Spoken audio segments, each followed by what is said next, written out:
예, 오늘 그 1절부터 8절까지를 보면은 어떤 내용이냐면은 하나님께서 예루살렘을 치겠다는 말입니다. 다른 말로 유다를 치겠다는 말입니다. 여기 아리엘이 뭐냐면요, 예루살렘을 가르칩니다. 요 보면은 성읍이여 해마다 즐기가 들어오는 거리니와 아리엘이여 다윗이 진친 성읍이여 바로 예루살렘을 이야기합니다. 아리엘이 구체적으로 뭐냐? 아리엘은 제단에 이제 제물을 올리고 불을 피우지 않습니까? 불로 제물을 태웁니다. 그러면 그 제물에서 뭐가 나오는 피가 나오죠. 피가 나오면은 피가 흘러서 한쪽으로 떨어지는 곳이 있습니다. 떨어지면 그것을 다시 태우는 거예요. 이제 그게 아리엘입니다. 그러니까 얼마나 비참한 지경을 이야기를 합니까? 말하자면은 예루살렘이 피가 불타는 그러한 현장이 되게 하겠다라는 말입니다. 한마디로 그 뒤에 쭉 읽어보면요. 너를 사면으로 둘러싸 진을 치며 이렇게 얘기를 합니다. 그리고 대를 쌓아서 공격을 합니다. 옛날 성을 공격할 때 어떤 식으로 하냐면요. 여러분들 영화 같은 거 보면 어떻게 나옵니까? 큰 이 성을 공략하는 차 같은 걸 가져오죠. 그래서 사다리 차 같은 걸 가져와서 사다리로 넣고 합니다.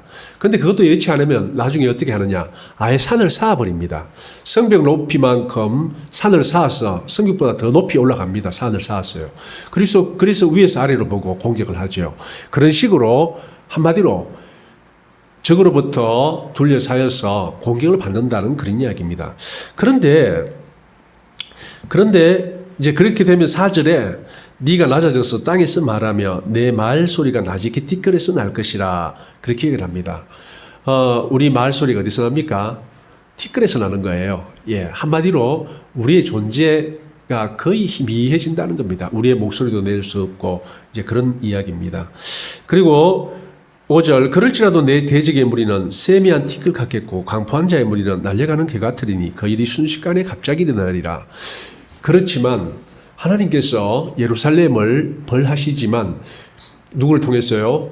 이방 또는 대적의 무리를 통해서 벌하지만 그 대적도 순식간에 바람에 날리는 먼지와 같이 사라질 것이라는 그러한 말입니다. 그래서 6절, 7절 다 대적이 어떻게 망할 것이라는 이야기를 하면서 8절 줄인 자가 꿈에 먹을지라도 깨면 그 속은 여전히 비고 목마른 자가 꿈에 마셨을지라도 깨면 곤비하며 그 속에 갈증이 있는 것 같이 시온산을 치는 열방의 무리는 그와 같으리라. 비록 그들이 시온산을 쳐서 마치 승리하는 것처럼 보이지만 굴복시키는 것 같이 보이지만 친 그들도 마침내 어떻게 된다고요? 아무런 이득이 없다는 겁니다. 오히려 바람에 날려가는 티끌과 같고 또 그들의 승리는 마치 꿈이나 환상 같을 것이라고 그러면서 어떻게 설명을 합니까? 꿈에 우리가 아무리 밥을 먹어도 맛있는 걸 먹어도 깨면은 먹지 못하지 않습니까? 여러분 꿈에 돈 주워 보셨습니까? 예, 저는 꿈에 돈을 줬어요. 돈을 줬는데 딱 돈을 줍다 생각을 합니다. 아, 이건 꿈이다.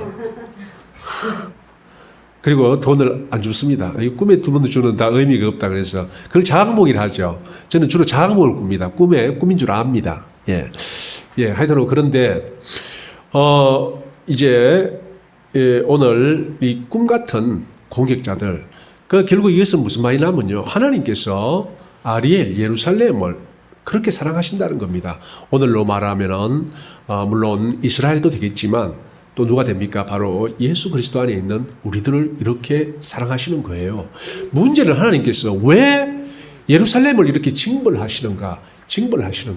그게 문제입니다. 여러분들 벌에 대해서 생각해 보면요. 우리는 일반적으로 어떤 벌만을 생각하냐면은 개인의 벌만을 생각합니다. 왜요? 우리 사회에서 일반적으로 대하는 벌이 개인에 대한 벌입니다. 우리가 법을 어기면 어떻게 됩니까? 학생이 교칙을 어기면은 선생님한테 구정 듣고 또 교칙에 따라서 징계를 받습니다. 뭐 봉사를 몇 시간 하든지 청소를 하든지 심한 경우에는요 좀 더 큰 벌을 받죠. 정학을 맡든지. 자 그리고 우리가 사회에 나와서 또 사회 구법을 어기면은 형법을 어기면 어떻게 됩니까? 우리는 재판을 받고 벌금을 내든지 감옥에 가든지 그렇게 하죠. 그게 개인적인 벌입니다. 그런데 우리가 일반적으로 생각하는 벌은 뭐냐면 다 이 개인적인 벌이에요. 왜요? 우리는 대부분 이 사회에서 개인적인 벌만 이야기하지 집단적인 벌에 대해서는 거의 이야기를 안 합니다. 그러다 보니까 우리가 어떤 부분에 취약하냐, 우리 민족이 지은 죄 또는 우리 국가가 지은 죄 또는 우리 조직, 우리 사회 전체가 지은 죄에 대해서는 굉장히 어둡습니다. 그런데 성경은 어떻게 얘기하느냐, 개인적인 벌도 있고요, 집단적으로 지은 벌도 있습니다. 그래서 하나님께서는요, 반드시 그 벌들에 대해서 물으시고 따지십니다. 우리가 오해하는 게 뭐냐면은 사랑의 하나님입니까? 설마 벌 주시겠느냐? 뭐 이렇게 하다가 좀 더 확장돼 가지고 사랑의 하나님이 설마 예수를 안 믿는다고 지옥에 보내겠느냐? 이까지 확장돼요. 그건 다 인간적인 생각입니다. 여러분들 뭐 벌이라 해가지고요, 뭐 저 교칙을 어기면은 벌이 다양하잖아요. 굉장히 다양합니다. 약한 것은 뭡니까? 그냥 반성 문서 내고 좀 더 심하면은요, 뭐 화장실 청소를 좀 더 하고 봉사를 하고 좀 더 심하면은 정학을 맡든지 좀 더 심하면 퇴학을 받습니다. 다양하듯이 하나님으로부터 받는 벌이 굉장히 다양해요. 가장 큰 벌이 뭡니까? 우리가 죄를 지으면은 하나님과 거리가 멀어지는 것 같아요. 내 마음이 딱딱하게 굳어지고 하나님이 멀리 있는 것처럼 느껴지고 기도할 마음도 안 생기지만 기도해도 하나님이 내 기도를 들어주시겠나라는 그런 마음의 상태가 생겨요. 그게 뭐냐면 결국 벌입니다. 그러니까 벌은 다양합니다. 거기로부터 건강도 있을 수 있고 다른 다양한, 그러니까 뭐 형법을 생각하면은 뭐 자유형하고 재산형, 크게 두 가지 명예형도 있네요. 명예형, 자유형, 재산형 이렇게 나누거든요. 아주 간단합니다. 그런데 하나님께서 우리에게 내리는 벌은요, 너무나 다양해서 다 헤아릴 수 없어요. 그래서 어떤 사람들은 그게 벌인지도 몰라요. 나쁜 짓 실컷해도 아이고 뭐 내가 교통사고도 안 나네, 뭐 사업도 안 망하네 하지만 이미 그 마음은 하나님께로부터 멀어져 있어요. 그게 벌이에요. 그게 가장 큰 벌이죠. 차라리 제때제때 깨닫게 해주시면은 회개하고 돌아올 기회가 있는데 그 회개하고 돌아올 기회조차 없이 죄를 지어도 더욱 번성하고 번쩍하면은요, 그것은 벌 중에 벌입니다. 예, 저주지요. 이렇게 하나님께서 우리에게 내리신 벌은 다양합니다. 다양한데 또 그 내리는 범위에 대해서도, 그러니까 개인이냐, 가정이냐, 조직이냐, 사회냐, 국가냐, 이거에 대해서도 굉장히 하나님께서는 다양하게 다루신다는 겁니다. 우리 한 명뿐만 아니라 우리 교회 조직 또는 더 큰 조직, 더 나아가서는 국가에 대해서도 하나님은 벌을 내리시는데, 오늘 이 벌은 뭐냐면요, 이 1절부터 8절까지 나오는 벌은 국가적인 재앙입니다. 국가적인 재앙이 내리는데 특히 예루살렘 성에 내립니다. 이게 다른 말로 국가적인 재앙이라는 겁니다. 자, 그러면은 이 벌이 구체적으로 어떤 식으로 나타나는가, 이제 9절부터 나오죠. 한번 다시 제가 읽어보겠습니다. 너희는 놀라고 놀라라. 너희는 맹인이 되고 맹인이 되라. 그들의 취함이 포도주로 말미암음이 아니며 그들의 비틀거림이 독주로 말미암음이 아니니라. 대저 여호와께서 깊이 잠들게 하는 영을 너희에게 부어주사 너희의 눈을 감기셨음이니 그가 선지자들과 너희의 지도자인 선견자들을 덮으셨음이니라. 자, 이렇게 말합니다. 그러니까 여기에 보면요, 우리가 맹인이 됩니다. 예, 특히 이게 지금 누구한테 쓰는 겁니까? 하나님을 믿는 백성인 당시 유다 백성들한테 지금 전하는 말이거든요. 오늘날 예수 그리스도 안에 있는 우리한테 하는 말이라고 보면 됩니다. 자, 그런데 이들이 뭐가 됩니까? 맹인이 됩니다. 맹인이 되고 술도 마시지 않았는데 완전히 취한 사람, 정신 나간 사람처럼 취해버리는 거예요. 그래서 결국 어떻게 됩니까? 10절, 여호와께서 깊이 잠들게 하는 영을 주었다는 거예요. 한마디로 깨어있어야 되는데 깨어있지 못하고 잠자고 있습니다. 잠자는 결과로 이유는 뭐냐면 너희 눈을 감기셨고 그 결과 그가 선지자들과 너희의 지도자인 선견자들을 덮으셨다. 한마디로 선지자들의 눈을 가려버렸어요. 선견자는 여기 지도자로 나오니까 우리 종교적 지도자 또는 정치적 지도자들의 머리를 사로잡아서 아예 잠을 자는 것처럼 또는 술에 취한 것처럼 한마디로 정신없이 만들어버린 거예요. 그래서 결국 어떻게 됩니까? 아무 생각 없이 무엇이 하나님의 뜻인지 또 무엇을 하면 되고 무엇을 하면 안 되는지 아무것도 모르는 채로 그냥 살아가는 겁니다. 그래서 어떻게 됩니까? 결국 누가 쳐들어온답니까? 적이 쳐들어와서 엄청난 재앙, 아리엘이 제가 설명하지 않았습니까? 재단 위에 재물을 놓고 당연히 그 살았는 걸 바로 이렇게 각을 따가지고 올리니까 피가 철철 흐르죠. 피가 철철 흐르면 그 피가 떨어져 모이는 곳, 그것이 아리엘이에요. 그런데 그것을 어떻게 처리하느냐? 그걸 다시 불에 태웁니다. 한마디로 피 끓는 처참한 이 광경을 이렇게 아리엘로 묘사한 거예요. 아리엘 누굽니까? 여기에 성읍 도성이라고 했습니다. 바로 다윗이 지은 바로 예루살렘 성을 이야기를 합니다. 자, 뭐 어떤 분들은요, 그때야 그 옛날 구약이고 또 신정국가였는데 지금하고 같으냐? 똑같습니다.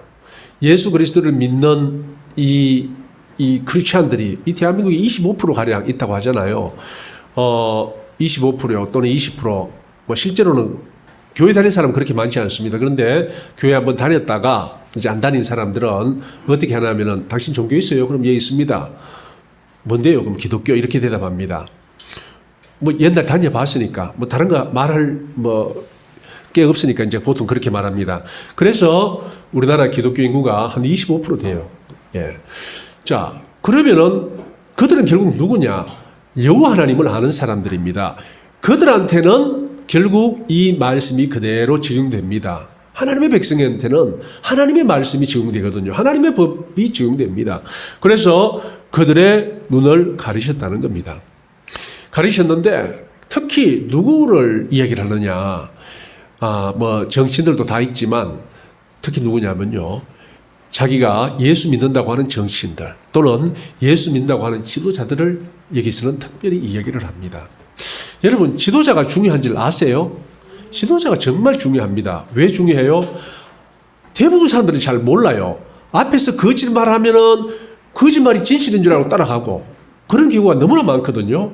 그래서 지도자가 앞에서 계속 거짓을 이야기를 합니다. 그러면 그 거짓말을 믿고 따라가는 게 많은 사람들의 현실이에요. 그렇기 때문에 앞에서 어떤 말을 하고 또 어떤 가르침을 가르치냐에 따라서 백성들이 눈을 닫을 수도 멀 수도 있다는 겁니다. 여러분은 뭐 TV를 많이 보세요. 우리는 뭐 TV를 아예 안 봅니다. TV를 안 보는데 TV가 나오지도 않고요. 그런데 이제 유튜브를 주로 보는데 유튜브에 보다 보면은 MBC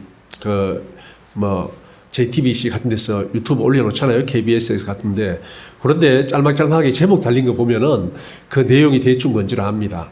그러면은 현재 나타나는 여러 가지 문제에 대해서 그들이 어떻게 제목을 다느냐. 제목 보면 알아요. 뭘 이야기를 할지. 또 저걸 저렇게 이야기하네. 저렇게 이야기하네. 완전히 한쪽으로 몰려 이야기하는 걸 볼 수 있습니다. 뭡니까? 철저하게 반기독교적이에요. 다른 거 이야기하자면 길고요. 한마디로 이야기하면 철저하게 반기독교적입니다. 반기독교적인 주요 언론 매체들이 다 반기독교적이에요. 그러니까 그렇게 계속 가르치면 어떻게 됩니까? 사람들이 두려워해요. 그리고 언론에서 나오는 말만 믿습니다. 다른 건 전혀 몰라요. 전에 어떤 한 분하고 제가 이야기를 했는데 한 70된 여자분인데 혼자 살아요. 할머니죠. 혼자 사는 분인데 이런 이야기를 하더라고요. 요새 사는 게 너무너무 두렵다. 코로나 때문에. 그래서 코로나 나고 한 번도 밖에 안 나가봤다. 그러면 뭐 어떻게 먹고 사세요 하니까 다 주문해가지고 먹고 사는데 주문 받으러 갈 때는 놔두고 가란다. 그리고 비닐 장갑 들고 와가지고 그러면 주사 맞으세요. 백신 맞으세요 하니까 백신도 겁이나 못 맞겠다. 언니가 백신을 맞았는데 너무너무 아파가 죽을 것 같다고 그런다. 그래가지고 결국 하는 말이 백신도 못 맞고 겁이 났어. 언니 보니까 꼭 죽을 것 같아가지고. 그렇다고 안 맞고 있자니 걸려서 죽을까 봐 두렵고, 혹시 TV만 보세요. 그렇게 TV만 본다 하면서 그러더라고요. 그 백신을 코로나 맞고 죽은 사람, 코로나 걸려서 죽은 사람이 한 해 동안 독감에 걸려서 죽은 사람보다 작은 거 알고 있으세요? 하니까 나 그런 거 처음 듣는다 그러더라고요. 그 독감 걸려 죽는 사람보다 코로나로 죽는 사람이 훨씬 적습니다. 코로나가 무슨 뜻인지 아세요? 그랬더니 그 요즘 유행하는 유행병 이름이잖아요. 코로나가 정확한 뜻은 감기 바이러스를 코로나를 합니다. 코로나19는 2019년도에 발생한 감기 바이러스라는 뜻입니다. 그럼 그게 감기란 말이에요. 그게 감기입니다. 독감보다 약한 감기입니다. 다만 전염력이 높다라는 거에 해서 잘 퍼진다는 것 뿐이지 치명률은 치사율은 독감보다 작습니다. 그런데 왜 두려워하세요? 나 이런 얘기 처음 들어요. TV만 보니까 TV에서 끊임없이 공포만 조장하니까 그렇게 한다는 거예요. 바로 지도자가 이런 거예요. 앞에서 말하는 사람이 어떠한 의도를 갖고 계속 정보를 조작하는 겁니다. 예, 어떻게 조작합니까? 평안하다, 평안하다, 안전하다, 안전하다. 대한민국은 최고의 방역 국가다. 뭐 계속 이런 쪽으로 한쪽으로 몰고 가면 어떻게 됩니까? TV만 보는 분들은 세뇌되어서 그런 줄 압니다. 또는 코로나는 무섭다. 걸리면 죽는다. 그거 한 번씩 그렇게 얘기하잖아요. 또 어떤 분들 이야기합니다. 코로나 걸리면은 폐가 돌로 구덕하신다더라. 폐가 돌로 죽으신다더라. 물론 그런 분들도 있겠죠. 독감 걸려서 죽는 분들도 있는데 특히 기관지가 안 좋거나 폐가 안 좋은 분들은 코로나로 말미암아서 폐가 크게 손상될 수도 있습니다.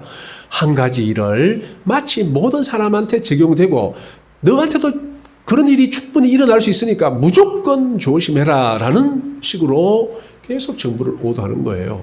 결국 이게 무슨 말이냐면 제가 왜 이런 말씀을 드리느냐. 지도자가 중요하다는 겁니다. 지도자가 어떤 말을 하느냐에 따라서요. 예, 계속 그 말이 확대 재생산되고 나중에는 신념으로 완전히 상식으로 자리를 찾게 됩니다. 그것이 올바른 지식일 때는 상관이 없는데 잘못된 지식이라면 어떻게 됩니까? 그 폐해는요 엄청납니다. 그런데 어떻게 한다고요? 하나님께서 지도자들과 종교 지도자들의 눈을 감겨버리는 거예요. 머리를 먹통 만들어버리고 눈을 감겨서 현재 일어나고 있는 일에 대해서 정확한 판단을 하지 못하도록 만들어버리는 게 그분이 누구라고요? 하나님이 직접 그렇게 하시는 거예요. 하나님이. 참 놀랍죠? 자, 보세요. 9절. 너희는 놀라고 놀라라. 너희는 맹인이 되고 맹인이 되라. 그들이 취함이 포도주로 말미암이 아니며 그들이 비틀거림이 독주로 말미암음이 아니니라. 그냥 다 취하고 비틀거리고 정신없이 살아갑니다. 대저 여호와께서 깊이 잠들게 하는 영을 너에게 부어주사 너희의 눈을 감기셨으니 그가 선지자들과 너희의 지도자인 선견자들을 덮으셨습니다. 선지자들의 사태 파악 능력, 현실을 하나님의 말씀에 근거해서 바로 이해하고 판단하고 하는 그런 능력을 감춰버렸어요. 지도자들 머리를 쾅 막아놨어요. 그러니까 뭐가 뭔지 모르고 엉뚱한 소리를 하고 엉뚱한 판단을 합니다. 그래서 11절 그러므로 모든 계시 하나님의 말씀입니다. 너희에게 봉한 책의 말처럼 되었으니 그러니까 처럼이잖아요. 봉했다는 말이 아니고 마치 봉한 것 같이 되어버렸다는 겁니다. 그것을 글 아는 자에게 주며 이르기를 자, 아이고 목사님 하나님 말씀 배우지 않았습니까? 이것 좀 설명해 주세요 하니까 뭐라 합니까? 그대에게 청하노니 이를 읽으라 하면 그가 대답하기를 그것이 봉해졌으니 나는 못 읽겠노라. 그것은 감춰진 하나님의 비밀이다. 한마디로 눈이 멀어서 보이질 않는 거예요. 12절 또 그 책을 글 모르는 자에게 주며 이르기를 그대에게 청하노니 이를 읽으라 하면 그가 대답하기를 나는 글을 모른다 할 것이요. 이건 당연한 말이고요.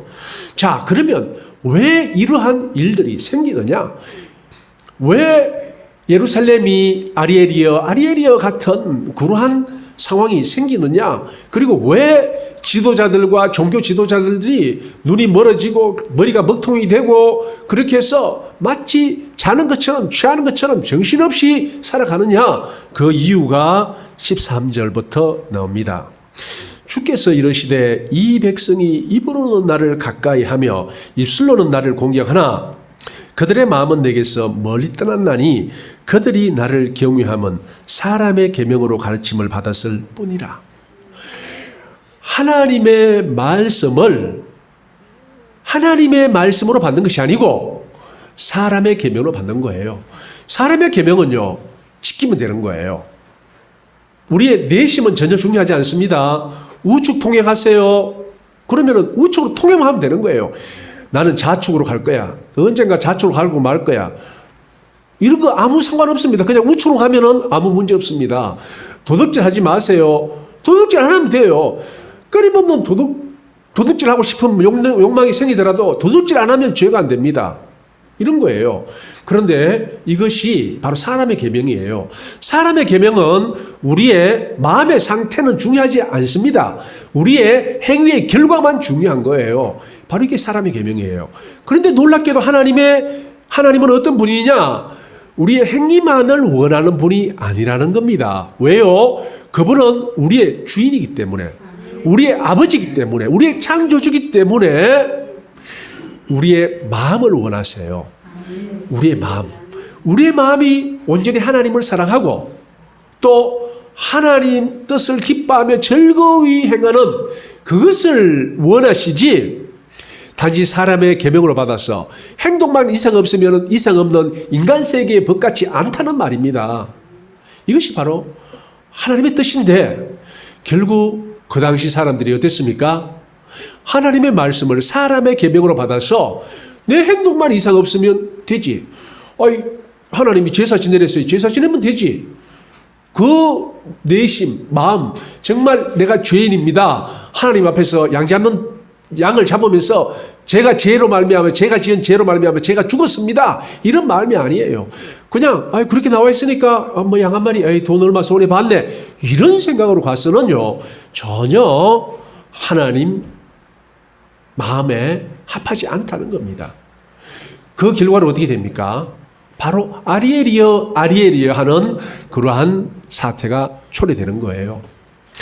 여러분, 아합 왕 잘 아시죠? 저번 주에 제가 엘리야 설교를 하지 않았습니까? 엘리야가 바알 선지자 450명을 죽일 때 그것을 누가 지켜보고 있었느냐? 바로 이 아합 왕이 지켜보고 있었어요.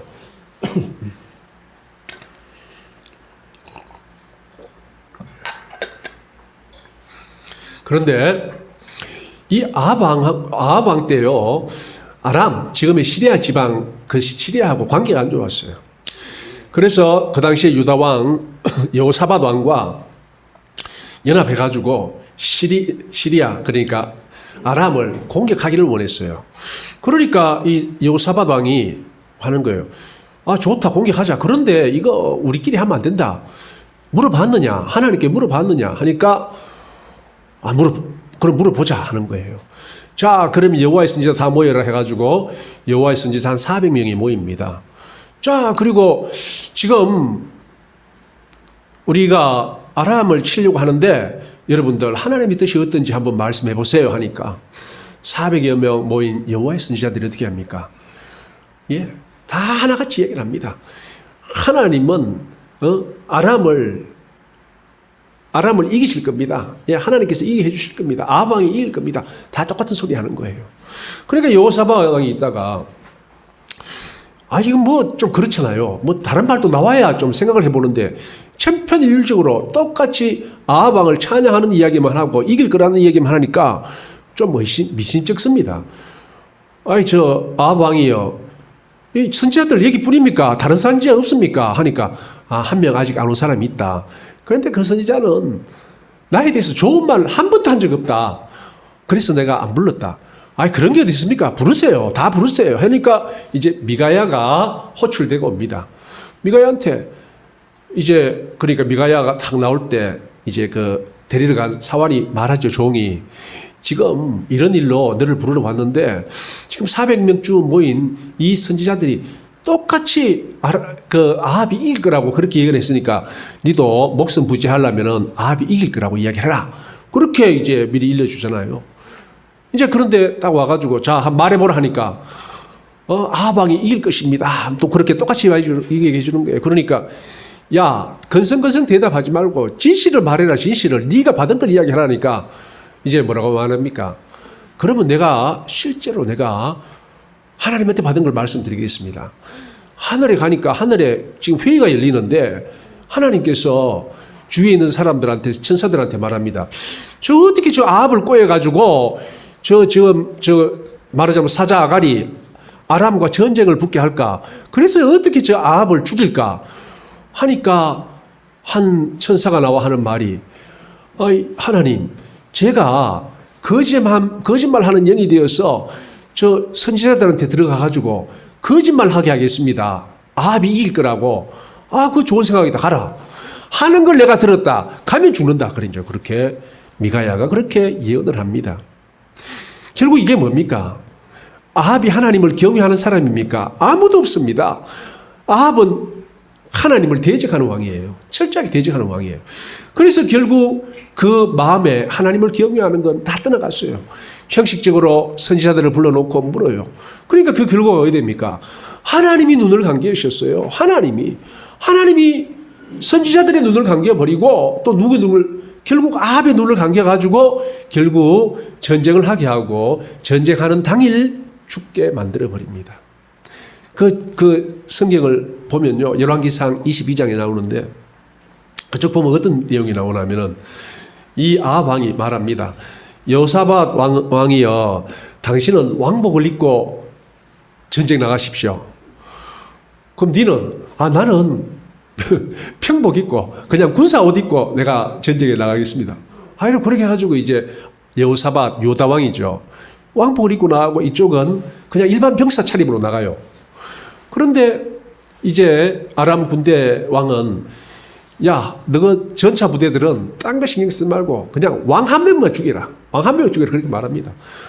그러니까 전차 부대가 뭐 다른 거 신경 안 쓰고 오직 왕만 죽이려고 딱 왕복 입은 사람이 있으니까 그러니까 여호사밧 왕이 주랭랑을 쳐버립니다. 그러고 보니까 저게 왕이 아닌갑다.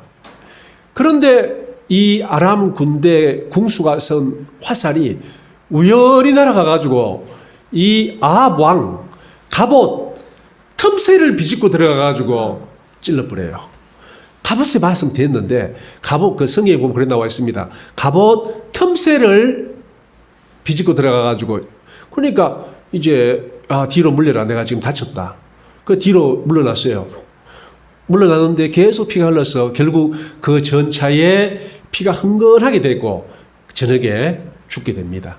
그리고 이제 철수식입니다. 이런 일이 생겨요. 왜 이런 일이 생깁니까? 바로 선지자들의 눈을 누가 가렸습니까? 하나님이 가렸습니다. 오늘날 대한민국 상태가 어떻습니까? 저는 참 이해가 안 가요. 왜 이해가 안 가느냐? 기독교가 어떤 종교입니까? 기독교가요, 바로 이 전 세계에 있는 자유민주주의 헌법이 말하자면 자유민주주의 헌법의 자유를 보장하거든요. 이 자유가 어디서 왔느냐? 바로 개신교의 자유를 보장하기 위해서 이 모든 것이 만들어졌어요. 한마디로 이 종교의 자유가 모든 자유권을 견인한 겁니다. 끌어낸 겁니다. 이 사실을 누가 알아야 됩니까? 당연히 목사들이 알아야 됩니다. 지식 중에 지식입니다. 예수 그리스도는 나의 구주시다. 그 다음으로 알아야 될 게 뭡니까? 이 자유민주주의만이 신앙의 자유, 종교의 자유를 보장한다. 이걸 알아야 돼요. 그러니까 이 종교의 자유가 어디서 나왔는지 당연히 알아야 됩니다. 그런데 놀랍게도요, 신학대학 커리큘럼에 그런 거는 전혀 없습니다. 오히려 뭐가 있습니까? 사회주의, 공산주의 쪽을 지지하는 그러한 이상한 말도 안 되는 신학들이 판을 치는 거예요. 그러니까 어떻게 됩니까? 한마디로 눈이 가려진 겁니다. 눈이 가려졌어요. 오늘날 전 세계 기독교 많은 지도자들의 눈이 가려졌습니다. 왜요? 딴 거 없습니다. 하나님을 공격하지 않기 때문에. 하나님을 예배 드리고 다 합니다. 하지만 그것은 사람의 계명으로 하기 때문에요. 그냥 우리 예수 믿는 사람들 예배 드리려 하니까 예배 드리지. 뭐 하라니까 하지. 전혀 그 마음속에 하나님을 사랑하고 정말 하나님의 뜻을 행하려는 그런 마음은 없는 상태에서 그냥 몸만 왔다 갔다 하고 몸만 행하는 그런 유령 헛개비 같은 짓들을 하고 있는 거예요. 하나님은 그런 걸 용납 안 합니다. 어떻게 합니까? 흔들어 버리는 겁니다. 아리엘이여 그 피 튀기는 징벌을 내리신다는 거예요. 그래서 그 지경에 이른 겁니다. 사랑하는 성도님들, 오늘 우리가 당한 이 문제의 근본 원인이 뭐냐? 딴 거 없습니다. 우리 예수 믿는 사람들이 하나님을 우리 마음으로부터 사랑하지 않기 때문에 발생한 문제입니다. 이 대한민국의 이 모든 문제를 해결하려면 가장 먼저 해결이 될 것이 뭐냐면요, 우리가 형식적인 신앙생활, 형식적인 믿음생활 한 것에 대한 회개가 진행되어야 되고, 그리고 우리 마음이 하나님께로 먼저 향해야 됩니다. 오늘 본문은 아니지만 이 앞에 뭐라 했습니까? 5절 29장 5절 그럴지라도 네 대적의 무리는 세미한 티끌 같겠고 강포한 자의 무리는 날려가는 겨 같으리니 그 일이 순식간에 갑자기 일어날 것이라. 만군의 여호와께서 우레와 지진과 큰 소리와 회오리 바람과 폭풍과 맹렬한 불꽃으로 그들을 징벌하실 것인저. 비록 하나님께서 치셨지만, 왜요? 우리의 마음이 하나님을 떠났기 때문에 치셨지만 다시 하나님께서 회복시켜 주신다는 겁니다. 하나님께서 맹렬한 회복의 불꽃, 지진으로 순식간에 그들을 멸해버리신다고 이야기를 합니다. 그래서 애국운동, 우리 기독교 신앙운동 가장 실제는 뭡니까? 바로 회개입니다. 우리가 하나님의 뜻대로 살지 못하고 무엇보다도 하나님을 사랑하지 못하고 내 몸만 믿는다, 믿는 흉내만 내는 이 모든 것을 회개하지 않을 때 하나님께서는 한 번씩 이러한 징벌을 내리신다는 겁니다. 여러분들 사사기 다 보셨잖아요. 알잖아요. 사사기 내용이 어떻습니까? 끊임없이 하나님을 반역하는 일이 일어납니다. 여호수아가 죽고 조금 더 세월이 흐릅니다. 그리고 광야 시절에 생활했던, 광야 시절에서 살아나왔던 사람들이 다 죽습니다. 그러면 어떻게 됩니까? 새로운 세대가 일어나는 거예요. 그들은 하나님을 눈으로, 몸으로, 삶으로 경험하지 못한 세대예요. 그들은 결국 마음으로 하나님을 쓴 것이 아니고 인간의 계명으로 배운 대로 몸만 해는 세대였습니다. 결국 그들이 왜 됩니까? 이방신을 숭배하고 하나님을 사랑하는 것과는, 하나님의 명령을 행하는 것과는 그리가 먼 삶을 살다가 하나님은 또 흔듭니다. 누구를 통해서요? 바로 주위에 있는 적들을 통해서 흔듭니다. 또 그 다음에 또 어떤 일이 일어납니까? 하나님께서 그들을 구원합니다. 사사를 통해서. 그리고 그 사사가 다스릴 동안은 안정적입니다. 사사가 죽고 좀 더 세월이 흐릅니다. 또 넘어갑니다. 오늘날 우리 대한민국이 정말 이 대한민국 역사, 반만년의 역사 가운데 가장 번영을 누리고 있는 때입니다. 그리고 지금 젊은이들은 그 번영의 혜택을 최대한 누리고 있어요. 바로 어떻습니까? 하나님을 몸으로 경험한 것이 아니고 풍요한 물질의 축복을 그냥 받고 그냥 하나님을 섬기더라도 형식적으로 마음은 없는 인간의 계명으로 섬기는 그러한 일들이 오늘날 일어나고 있고, 그리고 오늘 이 대한민국에 이러한 시련이, 우리 기독교계의 시련이 닥쳐왔습니다. 기독교계의 시련뿐만 아니라요, 전 대한민국적인 시련입니다. 하지만 하나님이 세상을 다스리고 이 대한민국을 다스리십니다. 보이지 않는 왕으로 다스리십니다. 하나님의 방법으로 다시 돌아가면은 하나님은 순식간에 지진같이, 회오리 바람같이, 태풍같이 다시 하나님의 적들을 쓸어버리실 겁니다. 그것은 뭡니까? 우리가 하나님을 마음으로 사랑하지 못하고 인간의 계명으로 하나님을 섬기는 그 모든 일들을 회개하고 돌이킬 때 하나님은 우리 대한민국 교회를 회복시켜 주실 것입니다. 이 말씀 안에서, 믿음 안에서 실제로 회개하고 내버쳐 돌이키는 하나님의 자녀 다 되시기를 예수님 이름으로 축원드립니다. 할렐루야. 아버지 하나님 감사합니다. 전능하신 아버지 하나님을 찬양합니다. 저희들의 믿음 없음을 불쌍히 여겨 주시옵소서. 저희들의 믿음 없음을 불쌍히 여기시고 믿음의 믿음을 다하사 주님을 내 목숨을 바쳐 사랑하고 주의 뜻을 행하는 저희 모두가 되게 하여 주시옵소서. 아멘. 예수님 이름 받들어 기도드리옵나이다. 아멘.